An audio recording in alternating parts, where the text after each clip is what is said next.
Hi guys வணக்கம். So இப்போ தான் எங்ககிட்ட 1-to-1 கிளாஸஸ் இல்லைனா குரூப் கிளாஸஸ் ஜாயின் பண்ணியிருப்பீங்க.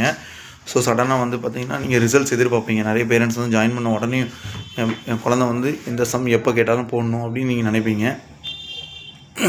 சிலது அவங்க இன்ஸ்டண்ட்டாக அவங்களால போட முடியும். ரொம்ப நாள் கழித்து டைம் டிலே ஆனதுக்கப்புறம் அவங்கள போட முடியாமல் இருக்கும். ஸோ எந்த விஷயமே நீங்கள் ஒரு விஷயத்தை அவங்க கற்றுக்குறாங்களா இல்லையான்னு சொல்லிவிட்டு எப்படி நீங்கள் நோட் பண்ணோம் அப்படின்னா, லேர்னிங் அப்படின்னா அதோடைய மீனிங் நல்லா புரிஞ்சுக்கிட்டு நீங்கள் நோட் பண்ணிங்கன்னா கரெக்டாக இருக்கும். லேர்னிங் அப்படின்னா ஒரு நியூ ஸ்கில்லை அக்யூர் பண்ணிவிட்டு அதை இம்ப்ளிமெண்ட் பண்ணி நம்மளுடைய பிஹேவியரில் சேஞ்சஸ் கொண்டு வரதுக்கு பேர் தான் லேர்னிங். ஸோ உங்கள் குழந்தை நாங்கள் கற்றுக் கொடுக்குற அந்த நியூ பேட்டர்ன்ஸை கற்றுக்கிட்டு அவங்களுடைய பிஹேவியரில் சேஞ்சஸ் இருக்குதான்னு செக் பண்ணுங்கள்.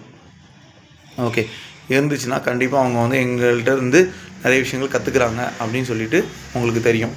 ஸோ அதே நேரத்தில் அவங்களுக்கு நிறைய ஒர்க் ஷீட் கொடுங்க. மேக்ஸாக இருந்துச்சுன்னா இல்லைனா மற்ற சப்ஜெக்டாக இருந்தால் ஒர்க் ஷீட் நிறைய கொடுங்க. அவங்க ஆல்ரெடி படித்தது திருப்பி படிச்சிங்கன்னா மனப்பாடம் ஆகும். கிரிட்டிக்கல் திங்கிங் போயிடும். So critical thinking lateral thinking வேணும் அப்படின்னா நிறைய worksheets number of worksheets try பண்ணுங்கள். ஓகே, ஸோ இப்படி தான் உங்கள் குழந்தை இம்ப்ரூவ் ஆகுதான்னு சொல்லிட்டு நீங்கள் தெரிஞ்சிக்க முடியும்.